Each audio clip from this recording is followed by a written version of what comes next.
Hey everyone, thanks for tuning in to Los Angeles. The only place on the internet where I can talk this much about trains and people will actually listen to me. Today I want to actually show you all how to do what I do and how to specifically fix up your local public transportation systems in the way that I actually was able to help fix up Metrolink. So those of you that have been a subscriber to my channel for a while, or have been following the recent developments regarding Metrolink and the improvement of Metrolink in time for the 28 Olympics, here I'll just show you the exciting development. So you'll see Urbanize LA posted an article called Metrolink Plans Increased Service and Partial Electrification. And this pretty much, what this means is that Metrolink, by 2028, they are going to be improving the service frequency on all of their lines except for the Riverside line, because that's owned by Union Pacific, and Union Pacific is a persistent problem for commuter rail service. But other than that, the Riverside line, the Metrolink system is going to be improved dramatically, and this is something that transit advocates have been pushing for a really long time. And I'm taking credit for breaking the impasse on this one, and I'm going to walk you through exactly why I'm taking credit for this, and also exactly how that information is relevant to you and how it can be replicated to get other local governments to actually invest in improving their own local transit systems. Because when I made this Metrolink video, it only has like 4,600 views, just short of 4,600 views, but that was enough because that was the number of people that needed to see it to generate the number of phone calls to county supervisors to actually get them to take action and commit to improving Metrolink's schedule in time for the Olympics, which was what I asked for in my Metrolink video. So I'm just gonna another YouTuber right here, At the Crossing Productions, a few weeks back, brought up something that I pinned to this video because I thought it was really a good, important point. What At the Crossing Productions says here, hi At the Crossing if you're watching this, he said, this also greatly applies to Sounder in the Northwest here. Trains only run on rush hours, and the only direction in the morning is towards Seattle, with a few going away to Lakewood, etc., etc. So what his point here, his or her point there, I don't actually know who this is, but what they're saying is absolutely correct, and that's that the problems that I identified with Metrolink here in my Metrolink video, that actually in a matter of just let's see, I made this video in September with like up-to-date county supervisors phone list, and by November of 2017 the Metrolink board of directors had actually taken action to improve the schedule, which is the specific improvement to Metrolink that my campaign asked for. And to get back to why I'm making this video, is this is something that you can do for the public transportation where you live. And of course there's so many public transportation systems in the United States. Every city should have one, most cities do. And almost all of them, just like At the Crossing Productions mentioned, do have these similar problems. With rail lines, it tends to be that service is not well established in off-peak hours, so it's kind of more of a commuters only thing, which makes it less accessible to the general public. Of course, you know, what good is a train that only runs 9 to 5 to a homeless person that's looking for work all day? They can't take that train because it's not gonna work for their schedule. It only works for the schedule of somebody who has a job already. What I am trying to convey with this, and I also brought this up in a few of my favorite transit-oriented Facebook groups. I posted in Fans of Los Angeles Metro Rail, and also Numtot's New Urbanist Memes. Let's see, probably easier to get there through notifications. Yeah, and then I kind of just did a brief post just talking about exactly what I did, and I just thought I should kind of just do this as a video. because it is a very complex thing, but it is something that can be replicated, and that is getting your local government to act to improve your local public transportation system. So just for example, all right, so let's say that we want to, let's say, convince the, we want another Metrolink improvement. I'm pretty familiar with Metrolink, so I'll just use another improvement to Metrolink as the example of what we're going to be lobbying for here. And this is just an example. If I might go further into this idea in the future, depending on how much merit I think it has. But just this is just kind of to show you the specific steps that I took to, one, identify specifically what the point of failure was in this matter. So with Metrolink, I just realized that the Metrolink board just didn't have like this cohesive approach to scheduling. They hadn't really, nobody had cared to bring it up, essentially, and that's what it usually comes down to, is people just not caring. And what you do by posting on social media like I did, and by specifically identifying the public officials that need to hear about this project in your social media posting, be it a YouTube video or a Facebook post or anything like that, essentially what that does is it just brings the issue, it gives the elected official permission to take action. Because, I mean, you don't know how smart your elected officials are.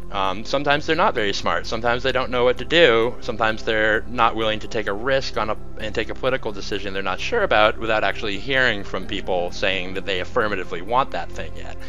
So what I did was I essentially gave all the county supervisors for the 5 counties that help fund Metrolink service, I gave those county supervisors permission to take action. And to spend some money on Metrolink, because once they'd heard from their own voters and their own taxpayers that Metrolink was going to be an important cornerstone of growth in Southern California in the coming years, then they're like, okay, of course this needs money. Of course, I've heard enough. So let's just say we want Metrolink's Inland Empire Orange County line to get extended north to Barstow. Let's say that that's what we want to do, and let's say we're a group of people that live up in Victorville. I live in South LA, but this is an example. We'll say I'm a group of people up in Victorville who are like, I'm just sick of this commute right here, right through the Cajon Pass. I know that this railroad has 3 tracks, so I know there's enough space on it for there to be more passenger train service. Right now there's only 1 Amtrak train that stops in Victorville every day at like 4 in the morning, but I live in Victorville. That doesn't work for my commute. I'd like to be able to take the train, but I can't. So what you start by doing is you try and see if there's an existing effort to do that. And what you want to do for that is like, so you just use the internet. So let's see, Cajon Pass Metrolink. And oh hey, look, so somebody's actually had this idea already, and you'll find that if you have a good idea about how to improve local transit, chances are somebody else has had that idea before, and the idea has just kind of been floating there waiting for you to show up and take further action on that idea. So back in 2015, you can see here that there's a piece in the Victor Valley Daily Press pretty much advocating for a Metrolink line to be extended north from San Bernardino to Victorville and Barstow.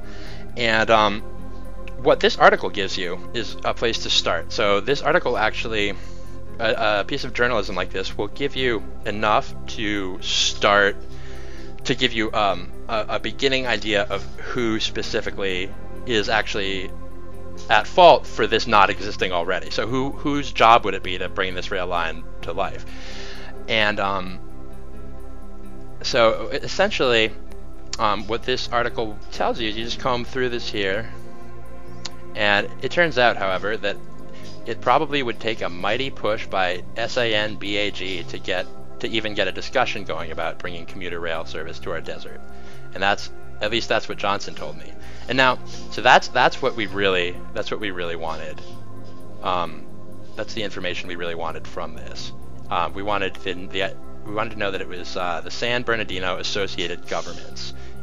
And the San Bernardino Associated Governments is a multi-jurisdictional agency, kind of like Metrolink, and it just represents different cities in the San Bernardino area, different government entities. So, for example, I believe the city of Victorville is represented by the San Bernardino Associated Governments. And of course, they have a website where they tell you all about them. And from this, so you now know that the San Bernardino County Transportation Authority is specifically the governing body that would be responsible for extending the line to Victorville, if that was what you were lobbying for. And now what you see, the SBCTA has a board of directors, just like most government bodies in California. And then you see board members and jurisdiction. Here you go. So this is what you really want. So this actually tells you specifically which government officials, which elected officials from which specific cities sit on the San Bernardino Associated Governments. And what you would want to do is, if you wanted to make a video like my Metrolink video, but you wanted the effect of that video to be, once it got enough exposure to, instead of improving Metrolink's schedule, you wanted that video's goal, and you would want that advocacy effort's goal to specifically be the extension of Metrolink trains up the Cajon Pass. So what you would do is you would specifically go through this list of elected officials right here, and all right, so the city of Adelanto, definitely you want rich care here. These are you'd want to find the specific cities that would benefit most, in this case, from an expansion of rail service. So whose voters would be happy with them if they actually decided to take action on this? And I will tell you that Kurt Emick, again, this isn't research I've done before. I'm just showing you like how to actually do this research and what specifically to look for. So representatives from the city of Barstow, the town of Apple Valley, the city of Adelanto, and the county of San Bernardino would almost definitely be in favor of this. So if you could, the city of Victorville, of course. So you just want to find all of the elected officials that are voting members of the body that actually governs the transportation authority that you're trying to lobby. So you just find the specific board members on that who are most likely to be supportive of what you're trying to do. And then you get their contact information and compile it all in one place, like I did here. So this is very important. This kind of research is the thing that prevents people from actually taking further action. Lots of people care about the train. Don't let anyone tell you that nobody cares about these things. It's just that it's difficult to get the right information. And what you can do by just posting on social media, like I've done here, is you can compile the exact correct information in the exact correct place and have that be the same place. So there's like a fixed place where people can jump off from to when they're trying to take further action in the interest of improving a transit system. And for my Metrolink video, this was just an accurate phone list of county supervisors for counties with Metrolink service, and it worked because these officials were the correct officials who had the correct authority. Like, I knew that if they heard from enough people about Metrolink, that these people had the lawful authority to actually fix up Metrolink, just like we had wanted them to. And they got the phone calls, some people even wrote letters, and it worked. And just a couple months later, this headline, I mean, I was flabbergasted that it actually worked, but it did work. Metrolink plans for increased service and partial electrification. And you can replicate this. There are other resources you can use. Obviously, books are great. For anything involving Los Angeles County, the book, there's a really good history of Los Angeles Metro Rail that I really enjoy. Let's see, yeah, Railtown by Ethan Elkind definitely recommend this this reading. I recommend this book for anybody who is doing any transportation activism in the Los Angeles area, because this actually Histories Like Railtown will actually spell out exactly what previous activists did. So this chapter right here that we're looking at is about the Metro Expo line, which is the light rail line that runs from downtown Los Angeles to Santa Monica. And this wasn't actually even part of Metro's original transportation plan, but what happened was a small group of people along the Expo right-of-way noticed that while there were a few very loud voices just saying, oh, we don't want this train, we don't want, quote, these people in our neighborhood, we don't want any of that, those voices weren't reflectant of their actual community.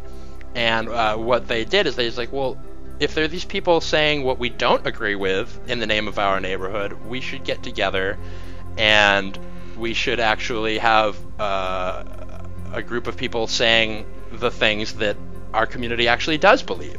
And that's how Friends for Expo came into existence.